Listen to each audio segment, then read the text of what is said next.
Maisie Williams didn't just act in Game of Thrones, she embodied one of its most beloved characters, Arya Stark, from a scrappy child assassin to a series-defining legend. But growing up on screen came with a cost.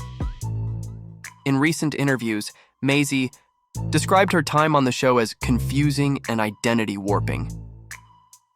Behind the scenes, she struggled to separate herself from Arya, especially as the world kept labeling her a child warrior, long after she'd outgrown the role. Now 27, she's actively trying to distance herself from the shadow of Westeros. But fan obsession runs deep, and the challenge isn't just reinvention, it's convincing an entire generation to see her as someone new. Is Hollywood ready to embrace Maisie as a grown-up star, or will she always be Arya in the public eye? For her latest project, The New Look, an Apple TV Plus drama about the rise of Christian Dior, Maisie took method acting to an extreme. She portrayed Dior's sister Catherine, a woman imprisoned and tortured during WE. To prepare, Maisie lost over 25 pounds, shaved her head, and adhered to an intense regimen that included fasting, long runs, and emotional isolation. "I starved. Myself," she admitted in a recent podcast. It wasn't glamorous. While critics praised her commitment, many fans expressed concern that she went too far. TikTok exploded with debate: dedication or danger? Her physical transformation was shocking, but the emotional toll may have been even greater. Some fear she's chasing critical acclaim at the expense of her well-being. Others see it as the kind of raw sacrifice that Oscar-worthy careers are, built on. Maisie's acting isn't the only place she's confronting darkness. In a widely circulated podcast interview, she revealed that her childhood home was ruled by an abusive, manipulative father. She described her upbringing as traumatic and said she didn't feel safe until her mother took her away.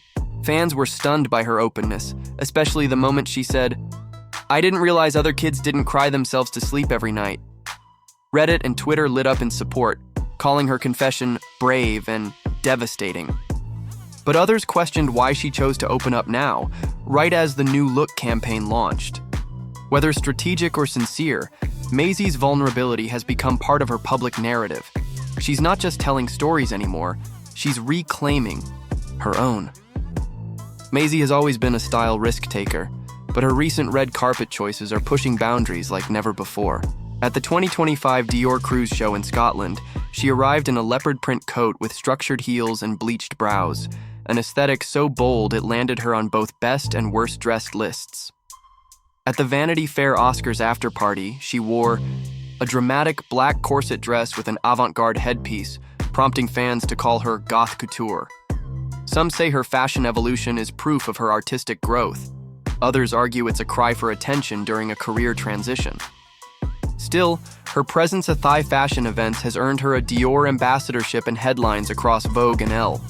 Whether she's becoming a modern style icon or just reinventing herself post-Arya, Maisie is clearly done playing it safe. Maisie's next career phase is a careful balancing act. While she's passionate about art house and indie films, she also knows that mainstream visibility pays the bills. Industry insiders report that she's turned down multiple blockbuster offers to focus on stories that matter. Yet rumors persist that she's in talks for a Game of Thrones spin-off centered around Arya's travels west of Westeros, thus a project that could skyrocket her fame again. Some fans are excited, others think it would undercut her efforts to break free from her past. She's also rumored to be quietly developing her own production company focused on female-led projects. As the industry waits to see if Maisie will lean into her legacy or forge an entirely new path, she's keeping her cards close, and her fans guessing. Maisie shocked many when she announced her split from longtime partner Ruben Selby in early 2023, ending a 5-year relationship that had been both romantic and creative. They'd been fixtures in the fashion world, collaborating on runway looks, red carpets, and joint branding projects. In her own words, the breakup was amicable but sad, and she's since embraced solitude, therapy, and journaling. Some tabloids speculated that the split was due to conflicting ambitions.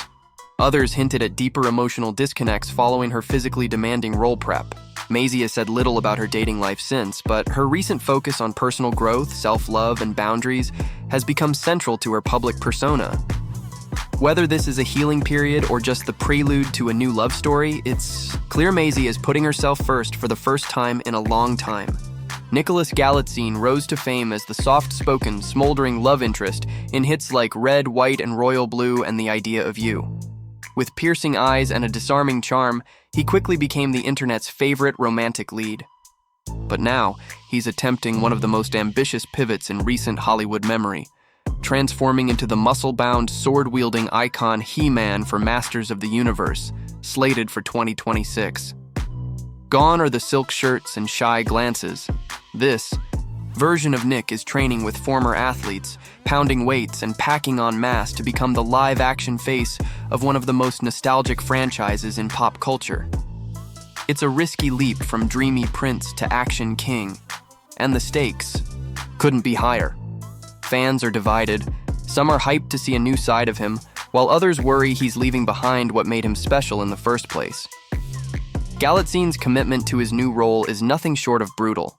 In recent interviews, he's described a grueling routine that includes eating over 4,000 calories a day, doing heavy compound lifts, and training for up to 4 hours daily.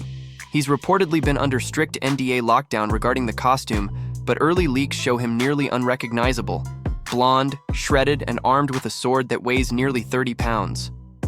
"I'm not sure who I'm becoming," he said, half joking in a GQ interview. "But I hope I like him."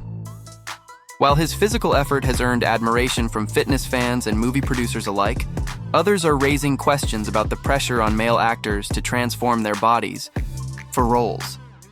Is he chasing artistic growth or getting swept into Hollywood's thirst for shock value rebrands? Filming for Masters of the Universe has been shrouded in secrecy, but recent paparazzi shots taken during a London night shoot revealed Nicholas in full costume, arms chained, sword raised, surrounded by smoke and emergency vehicles. The scene, which appeared to mix sci-fi with grounded military action, sparked fan theories that the new film is blending He-Man's cosmic lore with gritty modern-day drama. But some insiders say tensions on set have been building. A leaked email thread suggests creative disagreements between Galitzine and the director over the character's tone. Nicholas allegedly pushing for emotional depth, while execs wanted maximum testosterone. Whether true or not, it's become clear. This isn't just another superhero movie. It's a power struggle over identity, masculinity, and myth.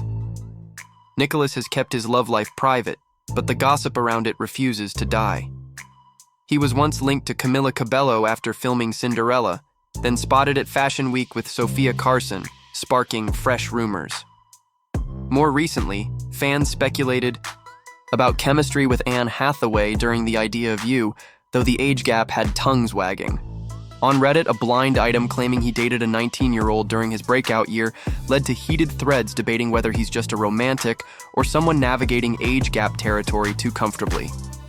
So far, Nicholas has avoided comment, but some fans feel he's walking a fine line between sexy and scandalous. One tweet read, "The boy's too charming for his own good, and he knows it." In candid moments, Nicholas has expressed discomfort with the way his roles have shaped how people view him. "People see abs and forget I'm trying to say something," he once said in an interview. Though roles in Red, White, and Royal Blue and Mary and George earned him queer icon status and feminist admiration, he's also become a symbol of the new age perfect man. Sensitive, respectful, fit, and endlessly available for fantasy. It's a crown that looks glamorous but weighs heavily. "I've done scenes where I'm emotionally exposed and people still only comment on my arms," he joked. But fans read the sadness behind the humor. As he steps into the most hyper-masculine role of his career, many wonder whether the pressure to embody fantasy has begun eroding his real self. With Masters of the Universe, Nicholas is being launched into superhero territory, a place where expectations are larger than life.